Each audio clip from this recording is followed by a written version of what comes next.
하나님의 말씀은 누가복음 2장에서 보겠습니다. 누가복음 2장 12절.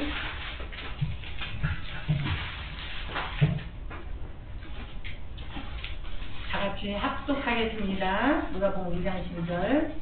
시작. 너희가 가서 강구에 쌓여 물 위에 누인 아기를 보니 이것이 너희에게 표적이라 하더니. 아멘. 기쁜 성탄절에 우리는 기쁘다고 좋으셨네 하면서 나왔는데 혹시라도 마음이 너무 힘들고 아파서 이 기쁨을 참여를 못하는 사람들은 세상에 있지 않을까, 그런 생각을 잠시 오늘 아침에 해봤습니다. 너무 힘들고 너무 막막하면은 하나님 앞에 나오는 것도 힘들어하는 사람들도 있더라고요. 우리는 이렇게 하나님 앞에 나올 수 있는 것이 습관인 줄 믿습니다. 네. 이제 누가복음 2장에 예수 탄생에 대해서 이제 나오는데 너무나 이제 성탄절마다 많이 들었죠. 네, 이제 2장 1절에 잠깐 보면 이때에 가이사 아구스토가 명을 내려 천하로 다 호적하라 했더니 했잖아요. 이제 가이사 아구스토는 우리가 이제 가이사는 왕을 말하잖아요. 왕, 그죠? 케사로 뭐 이렇게 시저 이렇게 하잖아요. 그죠? 네, 이제 우리 아우구스투스는 역사 세계사에서 배웠잖아요. 학생들은 아우구스투스, 안토니우스, 그 다음에 여자 이거 호각, 김, 클레오파트라. 다 세계사에서 그때 당시에 나오는 사람들이에요. 그다음에 이제 안토니우스랑 클레오파트라랑 이렇게 이제 사랑하고 했었죠. 근데 아우구스투스는 이제 세계사에서 옥타비아누스라고 나올 거예요. 그러니까 이렇게 예수님과 이 세계사가 어떻게 연결이 되나. 우리는 믿는 사람이지만 믿지 않는 사람들은 그 예수가 우리랑 무슨 상관이야 이렇게 하는 사람들도 있을 수 있어요. 근데 이 성경 말씀이 세계사랑 연결이 되는 거예요. 오늘 여기서 지금 연결이 되는 이 말씀을 오늘 전합니다. 근데 이제 이 당시에 로마의 정권 하에서 우리가 있는 게 아니고 유대인들이 있었잖아요. 근데 이제 유대인들이 그 가이사 아구스토가 영을 내려서 이제 호적하러 갑니다. 근데 로마 시대에 로마 사람들은 자기가 가까운데 그냥 살고 있는 지역에서 해도 되는데 이 유대인들만큼은 꼭 자기 그 호적, 우리 옛날에 호적 어르신들은 알잖아요. 본적지 그런 곳으로 가서 호적을 하잖아요. 호적하러 가잖아요. 근데 이거 이렇게 했듯이 이제 여기는 이 요셉과 마리아가 자기네 마을 어디죠? 다윗의 동네 베들레헴. 그러니까 그 성경과 이 예수 탄생의 역사가 정확하게 일치되는 것이 이제 그 AD와 BC로 나누잖아요. 그런데 AD는 예수님 주후를 AD라고 해요. 우리 세계사에서 배웠죠, 학생들은. 근데 BC는 예수님 주전, 비포 크라이스토 아노 도미니에 이렇게 가지고 이제 하나는 영어지만 하나는 그 시대에 아람어라고 해야 되나? 아노 도미니에. 이제 로마 시대에 많이 쓰였던 헬라어도 아니고 그것은 그리스 당시에 쓰이는 그런 말이었어요. 근데 이제 그래서 예수님을 주전, 주후 이렇게 나눠요. 주님을 기준으로 해서 나눈 거예요. 이거는 세계사가 그냥 이렇게 우리는 그냥 주전, 주후 이렇게 했잖아요. 세계사에서도 보면. 근데 예수님 태어나기 전, 예수님 태어난 후. 그런데 이제 한 4년이 차이 난다고 하잖아요. 보통. 그렇게 하는데, 이렇게 이제 호적하라고 해서 호적을 하러 갔어요. 그랬는데, 이 호적을 이제 세상 아우구스투스가 명을 내려서 이제 가게 됐습니다. 그런데 성경의 예언을 성취하게 됐습니다. 이것 때문에. 미가서 5장 2절을 잠깐 가보겠습니다. 그 세상 사람들은 자기네 법정에서 모든 것을 하려고 해요. 그런데 하나님은 하나님의 일을 이루어 나가신다는 걸 계획하시고, 미가서 5장 2절이 1294쪽에 있습니다. 잠깐 같이 보겠습니다. 5장 2절 1294쪽 시작. 베들레헴은 유다라가요. 저는 유다 족속 중에 자기를 하고 이스라엘 자손의 자가 내게로 나올 것이다. 그의 근본은 상부의 태초에니라. 아멘. 이렇게 나옵니다. 그러니까 베들레헴 자체는 작아요. 근데 작은데도 불구하고 거기에서 왕이 난다는 거잖아요. 그죠? 너는 유다 족속 중에 작을지라도 이스라엘 다스릴 자가 내게서 나온다. 그러니까 여기서는 호적하러 갔는데 그 유다 지파잖아요. 요셉이. 그러니까 베들레헴이라는 곳으로 갔어요. 자기네 호적하러 가려면 그 고향으로 가야 되니까. 그런데 나사렛에서 살고 있었잖아요. 나사렛에서는 좀 많이 이제 멀어요. 조금. 나사렛은 북쪽에 있고 베들레헴과 예루살렘은 좀 남쪽에 있는데, 근데 한 7.2km라고 그래요. 7.2km면 감이 오죠. 4km가 10리니까, 예?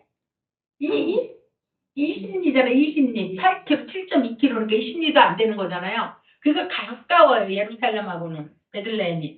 그런데 지금은 예루살렘을 들어갈 수는 없어요. 그냥 이제 통행증 뭐 이렇게 그렇게 해가지고 팔레스타인 지역에 있기 때문에 그냥 뭐 우리나라처럼 이렇게 이 동네로 옮기듯이 들어갈 수 있는 곳이 아니고 이제 막혀 있어갖고 통행증을 가지고 들어가야 돼요.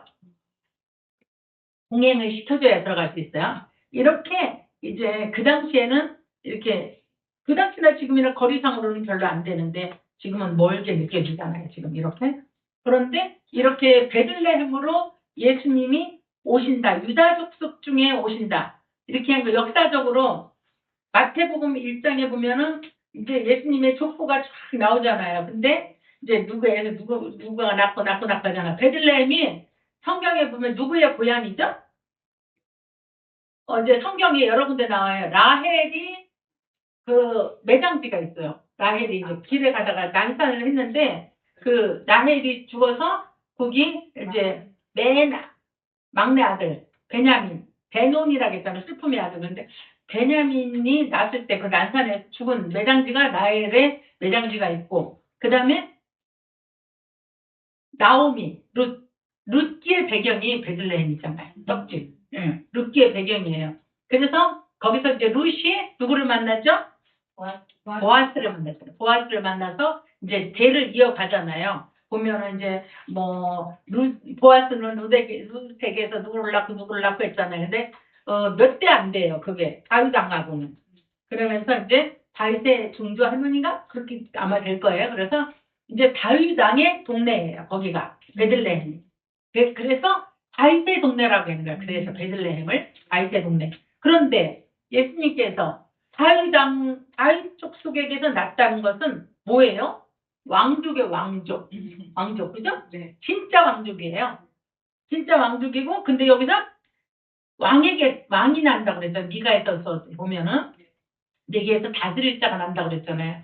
다스릴 때 예수님께서 다윗의 동네에 나왔는데 다윗이 왕족이잖아, 왕이잖아, 왕. 그러니까 왕가의 후손으로 나온 거예요, 실제적으로. 예수님께서. 그래서 이게 정통성이 이어지는 거예요, 이렇게.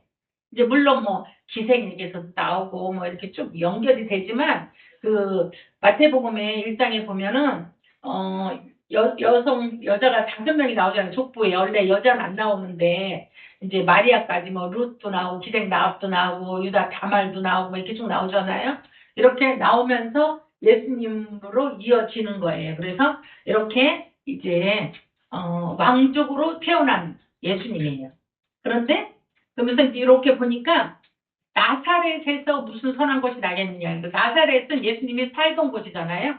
그래서 이제 살던 곳에서 호적을 하러 이제 요셉이 살던 곳에서 호적하러 가서 거기서 태어난 거예요. 근데 오늘 보니까 구유에 나셨다고 그랬어요. 여기 이제 7절에 보니까 7절은 구유 마다들을 낳아 강보로 싸서 구유에 누였으니 이는 사간에 있을 곳이 없음이러라. 마다들은 예수 요셉의 아내가 이제 정혼했잖아. 정혼했어도 결혼처럼 이렇게 됐지만 성령으로 잉태됐기 때문에 이제 관계를 요셉하고 하진 않았어요. 그런데 여기서 마다들을 낳았다고 그랬어요. 마다들. 그러면 마다들을 낳았으면 둘째나 셋째가 있을까 없을까요? 있어요. 있죠. 마리아가 예수님만 낳은 것이 아니고 그 동생들도 많이 낳았어요. 동생들도 낳았다고 사복음서에서도 많이 나오거든요. 그런데 여기에 마태복음 13장 55절로 한번 잠깐만 가보겠습니다.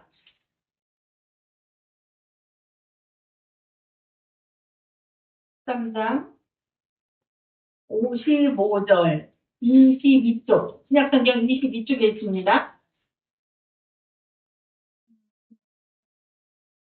보겠습니다. 55절. 예. 55절 없는데 23쪽. 신약성경 23쪽. 마태복음 13장 13장 55절. 같이 볼게요. 시작. 이는 그 목수의 아들이 아니냐. 그 모치는 마리아. 그 형제들은 야고보, 요셉, 시몬, 유다라 하지 않느냐. 그 누이들은 다 우리와 함께 있지 아니하냐. 이러면서 딸도 있고 아들도 있었어요. 이렇게 형제들도 많이 있었습니다. 근데 이제 많은 사람들이 요셉도 있고 요셉하고 목수인데 목수의 아들이 아니냐 막 이래가면서 나오잖아요. 네. 목수의 아들인데 왜 신이라고 자기가 하고 막 사람들 고치고 다니고 이러니까 나중에는 이제 그것 때문에 신이라는 것 때문에 참남하다고 그래갖고 이제 십자가에 박히게 되잖아요. 근데 여기 보니까 그 맏아들을 낳고 그 다음에 또 강보로 싸서 부유에 누었으니 그랬어요. 부유가 옛날에, 부유는 다 아시죠? 부유 못 본 사람 있어요? 지금은 못 볼 수도 있겠다, 그죠? 있잖아요. 이렇게 돌이나 뭐 나무로 된 것도 있죠, 옛날에. 우리 시골에서는 돌로 돼 있었는데, 거기에 소를 키웠거든요. 근데 소 죽을 끓여가지고 거기다 놓으면은 이제 소가 먹는 여물 같은 거를 막 놓고 그러면 그거 먹어요. 근데 예수님은 누울 곳이 없었어요. 이때 너무 호적하러 가는 사람이 많고 하니까 자기가 있을 곳이 없어서 산기는 다 됐고 태어나야 되는데 그래서 이제 태어나서 나가지고 동물의 부유에다가 뉘은 걸 볼 수 있습니다. 이렇게 예수님은 어떤 면에서 보면 이 구유가 제가 조금 전에 소 먹이통이라고 그랬잖아요. 그렇듯이 예수님은 동물의 먹이, 사단의 먹이로 오셨어요. 원래 죽기 위해서 오신 거예요. 처음부터 죽기 위해서 오는 사람들 우리는 태어나면서 죽기 위해서 오는 사람들 있나요? 근데 죽기는 다 죽어요.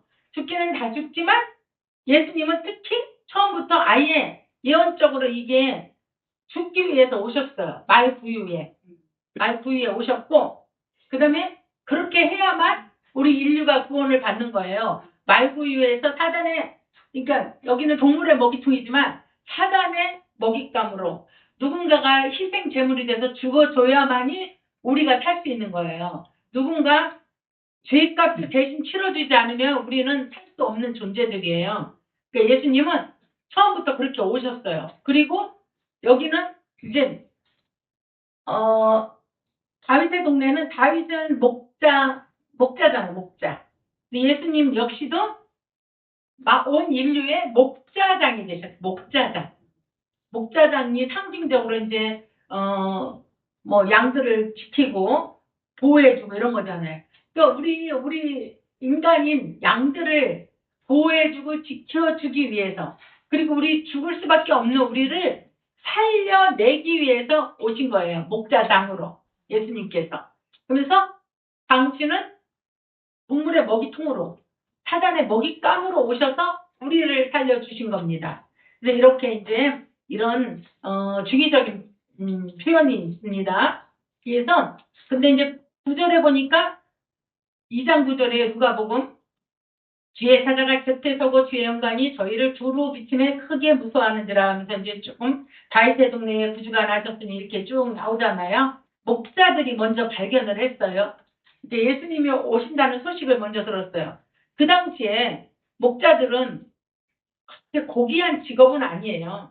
선한 직업이에요. 그리고 예전에 고생빵으로 그 이집트에서 와가지고 요셉이 자기 아버지랑 다 야곱이랑 다 불렀잖아요. 근데 고생땅으로 갔잖아요. 네. 자기네 가족은 예로부터 목동이었다. 목자였다. 그래서 당신네들하고는 어울리지 않는다. 당신 이집트에서는 이 천하게 여기니까 우리는 고생 땅을 달라 이렇게 한 거잖아요.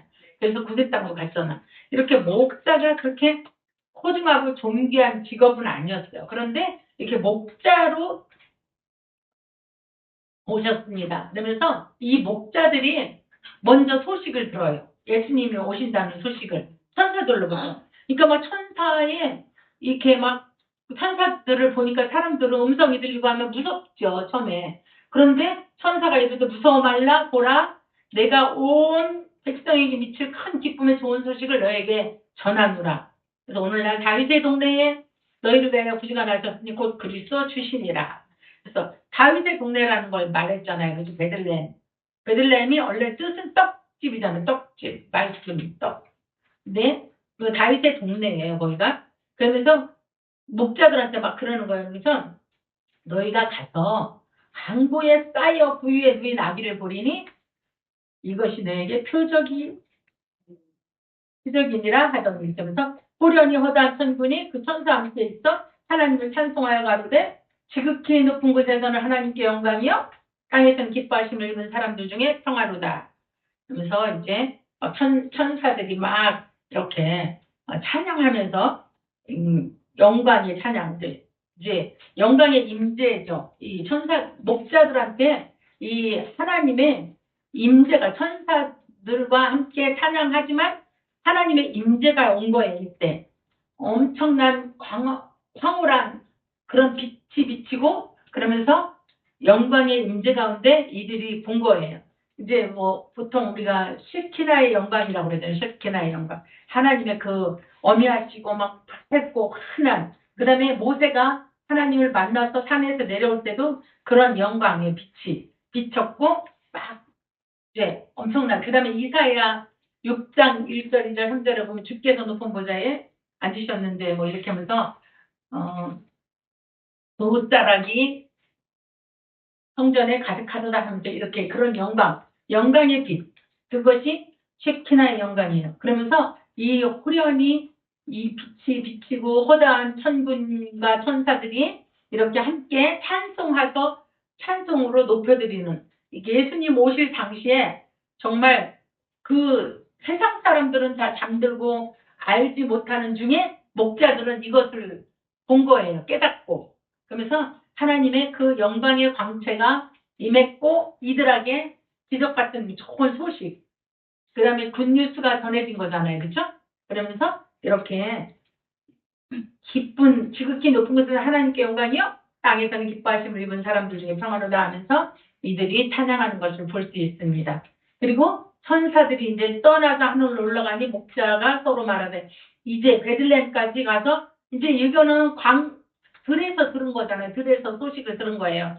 그래서 베들레헴으로 가보자 이제 가서 우리가 이런 일들이 이제 있었는데 우리가 천사들한테 이 음성을 듣고 했으니까 우리가 가보자 해서 빨리 가서 마리아하고 요셉과 그의 누인 아기를 찾아서 이제 이들이 천사들이 자기들한테 말한 것을 막 전하는 거예요. 그랬는데 목자들이 말하는 것을 귀히 여겼어요. 그런데 마리아는 엄마들은 확실히 달라. 자녀에게 대한 그런 큰 천사가 임했고 그다음에 이런 기쁜 소식을 들었다는 것을 말하니까 19절에 마리아는 이 모든 말을 마음에 지키어 생각하니라. 마음에 새기고 예전에도 그 이제 여기 2장 1절에 보면 이때에 가이사 아우구스토가 이렇게 나오잖아요. 근데 이때라는 것은 이때는 이제 세례 요한이 조금 자라고 있을 때예요. 아이가 그 앞절에 보면 아이가 자라며 심령이 강하여지며 이스라엘에게 나타나는 날까지 빈들에 있으니라. 그래서 세례 요한이 한 6개월 전에 태어나가지고 이제 자라고 있었어요. 근데 이제 예수님이 태어난 거잖아요. 근데 그리고 예수님한테 이제 그 베레온의 엄마가도 얘기를 했어요. 얘기를 했는데 그것을 새겨 듣고 있거든요. 마리아는 그것을. 그러면서 예전에도 또 리브가한테도 그 쌍둥이들이 태어날 때 그 야곱이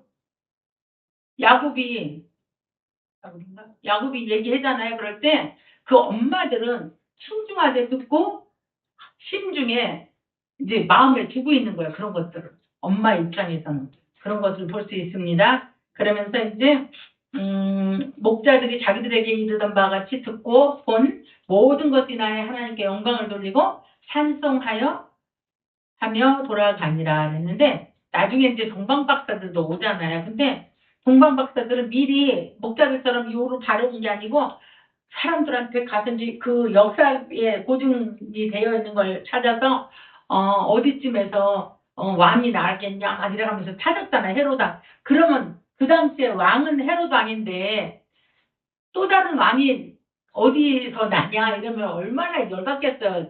그 헤로당 입장에서는. 그러니까 이제 두 사람을 다 죽이려고 한 거죠. 네? 어떤 예를 들어서 우리도 어떤 예언을 듣거나 뭐 그랬을 때도 신중하게 듣고 마음에 새기고 이루어질 때까지 좀 기다려주는 것도 중요한 것 같아요.